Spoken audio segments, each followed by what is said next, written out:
What people usually say about Troy, the archaeological site where we are standing, is that it's a little bit disappointing. And the reason for that is that everyone looks at Troy through the eyes of literature, and in particular through the eyes of Homer's epic. It's a little hard to imagine how this relatively small city, whose foundations we see here, would have withstood 1,000 Greek ships for 10 years and would have almost survived if not for the cunning of Odysseus. And yet I find myself moved standing here, and being in Troy, inside the city, puts to mind one of the most memorable scenes of Homer's epic. The Iliad is a story about war told by Greek bards celebrating a great Greek victory. At the same time, it reserves a lot of space for the Trojan side of the war, and Homer and the poets, the oral poets coming before him, preserved some of the most moving and important, and I would say modern scenes for Troy, for inside the city, from the perspective of the enemy, so to speak. One of my favorite scenes inside Troy is a very mundane scene. It's a small and intimate scene involving Hector, the great Trojan hero, saying goodbye to his wife, Andromache. It's a scene that would have occurred many, many times over the 10-year war. And of course, Andromache is worried about Hector. He might not come back. And we who've read the epic, of course, know that one day Hector will not come back. He will be killed by Achilles and dragged around the city several times in humiliation. But today, Hector will not die. He's simply saying goodbye to his wife, who has the son brought, and he tries to say goodbye to his son. But what happens to this relatively intimate and small scene? The son starts to cry because he's scared of the father's helmet. Hector is wearing his helmet, a helmet that is meant to scare, and he cries, and suddenly the domestic small scene becomes a scene of terror. But then what happens?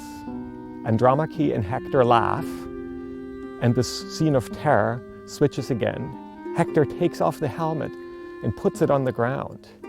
It's still sitting there. The threat is nearby, but for the time being it has been removed, and Hector can now see face to face with his son, and this momentary terror is resolved again into a scene of family happiness and intimacy.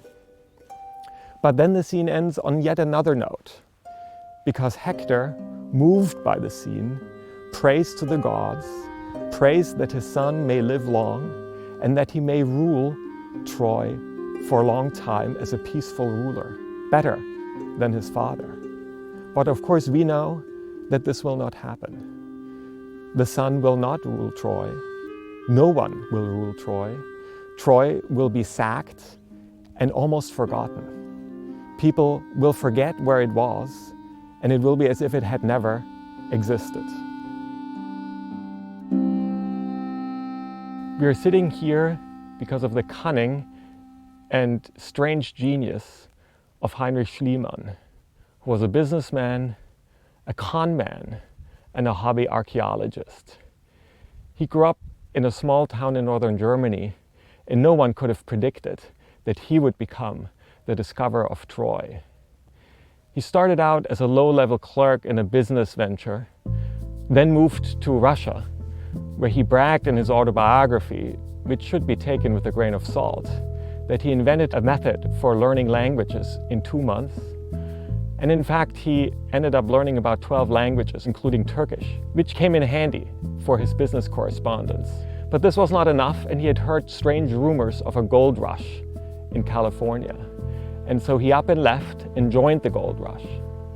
But unlike many others who went gold prospecting themselves, he was smarter. He founded a bank and struck it pretty rich. There's only one problem, and that was that he didn't come by his money in an honest way. And before long, the gold prospectors of Sacramento realized that he was defrauding them and chased him out of town. Schliemann found himself back in Europe and started to take courses at the Sorbonne in Paris in classical literature and archaeology. And this is when the idea and the passion for the classical past was first instilled in his mind. But he still had a problem. He wanted to divorce his Russian wife. So he went back to America, which had more liberal divorce laws, to accomplish that. And in the process, he also became an American citizen. And one might say that great American figure, the con man. But now he had another problem. He didn't have a wife anymore. So he wrote to the Archbishop of Athens, asking the Archbishop to suggest some suitable young women for him to marry. And the Archbishop surprisingly complied, and before long Schliemann was married to a Greek woman. And he moved to Greece, and now he started to put some of the knowledge he had acquired in Paris to use.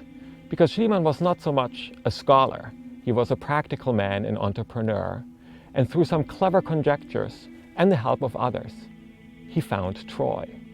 He started to dig and found a treasure. Many people doubted him actually because he was such a shady character and thought that he had hidden the treasure there.